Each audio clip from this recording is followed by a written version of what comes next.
Hi, Matt from IT Supplies here. Today I'm going to be showing you how to load media into the Epson Stylus Pro 7900.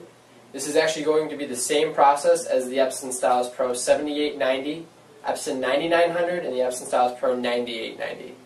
The first thing that you'll need to do is prepare the roll to be inserted in the printer. You'll want to take your two end caps.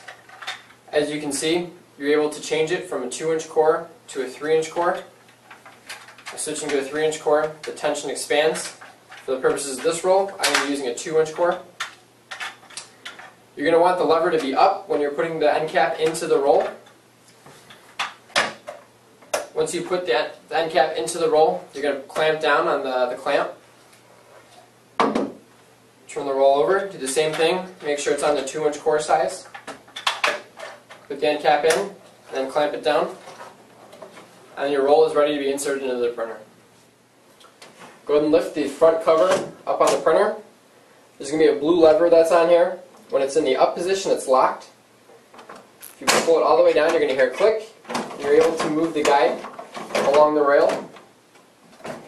Start with the right side. Go ahead and put the right side in. Slide over the guide on the left side so that it is all the way over to the right side of the printer. Then you'll want to go ahead and lock the slider guide. Then you'll want to go to the LCD menu. The upper right hand button is the platen release. When the light is not lit, it means that the platen is closed. When you press the button, it's going to open. Once the platen is released, you'll see that at the top it's going to say paper released. The left icon indicates what kind of paper you're going to be loading in. Right now it's selected roll with auto cut. If you press the left arrow button, it's going to switch to just roll with no auto cut or cut sheet. For these purposes, I'm going to load it a roll with auto cut. The printer is ready to accept paper when the orange light is lit in the upper right hand corner. Also, sometimes it's easier to turn down the suction as you're feeding the paper, so you can go ahead and do that as well. Once everything's all set, go ahead and feed the paper through the top of the printer.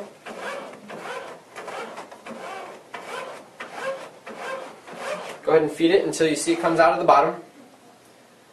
Once it's out of the bottom, hold it at the bottom and pull a little bit back on the top. This helps to make sure that the paper is aligned and it's not going to get skewed. Go ahead and close the top cover. Turn the suction back to the middle section. That way it'll kind of hold it in place. And then press the upper right hand button to close the platen gap. It's going to ask you to press the pause button. Either you can press the pause button there, or if you wait a few seconds, it's going to automatically start preparing the paper for printing.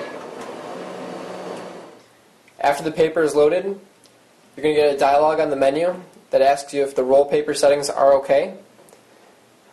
If you hit no, it's going to give you all of the choices of papers you can select. Select the one that you're going to be selecting in the printer driver when you go to print.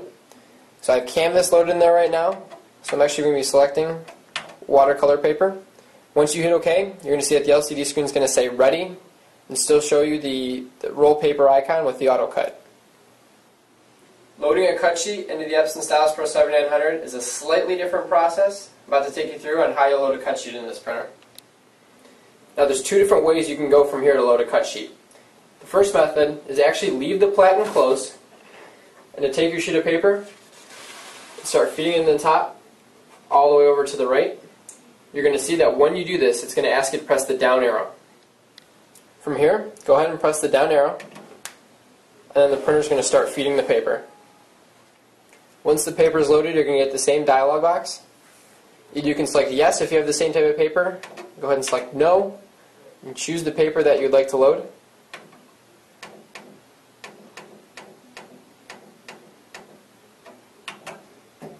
Once you select the correct paper, click OK, and you'll be at the Ready menu on the LCD screen. The second method for loading a cut sheet is actually very similar to loading the roll paper. First thing you're going to want to do is open the platen. Once this is done, make sure that it shows cut sheet as well on the left hand side and start to feed the paper through. If you let go of the paper, it's going to slide all the way through the printer. So hold it at the top. You want to make sure that the paper goes all the way through the platen so that the print head can see it when it loads it up. Once the paper is in place, Go ahead and close the platen again. You're going to hear it close, and it's going to ask you to press the pause button. And it's going to start to load the media.